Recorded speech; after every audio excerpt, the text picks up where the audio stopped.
प्रिय दशम श्रेणी छात्र छात्री आस आमे आज आम साहित्य बहीर तृतीय गद्य सभ्यता और विज्ञान प्रबंधटी को किभली सरल आ सहज भाव में लेखिपर बुझीपर से संपर्क में आज मुझे तुमको सारतत्व प्रदान करुछि। सभ्यता और विज्ञान यार प्राबंधिक हेले बंशीधर सामंतराय, विशिष्ट शिक्षाविद तथा उद्भिद विज्ञानी तथा वैज्ञानिक रूपे परिचित प्राबंधिक बंशीधर सामंतराय ओडिया साहित्य रे एक सुपरिचित नाम।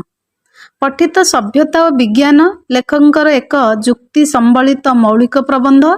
उक्त प्रबंध रे प्राबंधिक सभ्यता और विज्ञान किपरि परस्पर परिपूरक, सभ्यतार विकास रे विज्ञानर भूमिका तथा भारतीय और बाह्य सभ्यता मध्य केउं भली संपर्क ए सबुर एक तुलनात्मक चित्र उक्त प्रबंध रे दर्शाई।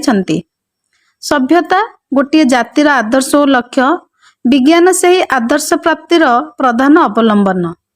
मानवर वैषयिक शारीरिक तथा नैतिक उन्नति और ज्ञान साधना को ही सभ्यता कहा जाए। प्राचीन युग ठारू आधुनिक युग तथा सभ्यतार उन्नति रे विज्ञानर अवदान को समस्ते स्वीकार करती। भारतीय माने चिरदिन आत्मसंयम और आध्यात्मिकता को प्राधान्य देइछंती। पाश्चात्य बा बाह्य सभ्यता भोगवाद और वैषयिक उन्नति को प्राधान्य देउथिबा बेले भारतीय माने जुगे जुगे त्याग और संयम को सेमानक जीवनर परम श्रेय रूपे ग्रहण करिअछंती।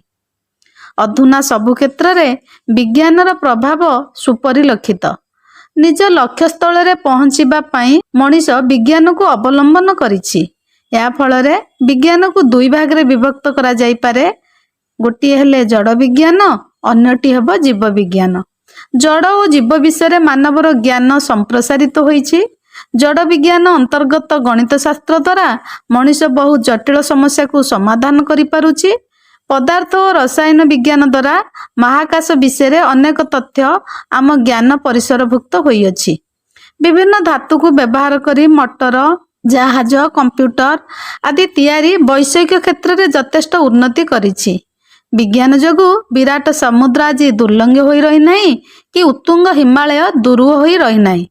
जीव विज्ञानर अनुशीलन फल प्राणीर विभिन्न गठन प्रक्रिया केउं शक्ति बल सेमाने जीवनर अधिकारी होइछंती और तार मूल तत्व जना पड़िछि। सर्वदा विज्ञानर पथ हेउछि परीक्षा और निरीक्षार पथ। चरम लक्ष्यस्थल रे पहुँचवाकू विज्ञान तार परीक्षण चालू रखिछि। यार फल भविष्यत गर्भरे लुचि रहिछि। शेषरे अनेक मत पोषण करती जे विज्ञान जोगु आंभ मानकर ईश्वर विश्वास बा आध्यात्मिकता दिग कमी जाइछि। सर्वत्र संजामर अभाव परिलक्षित होउछि। वैज्ञानिक माने मारात्मक गैस और विस्फोरक उद्भावन करी मानव को ध्वंसपथर पथिक सजाइछंती। परिशेष रे एई सबु वाद विवाद मध्य प्राबंधिकंकर सभ्यता और विज्ञान विषयटी रे सभ्यतार अग्रगति रे विज्ञानर अवदान निश्चित तथा समय आसीबो जेतबेले प्रत्येक मनीष आधुनिक सभ्यतार आदर्श बुझिबे सेतबेले विश्व मानविकता सृष्टि हेबो। प्रत्येकंक मध्य मैत्री भाव जागृत हेबो।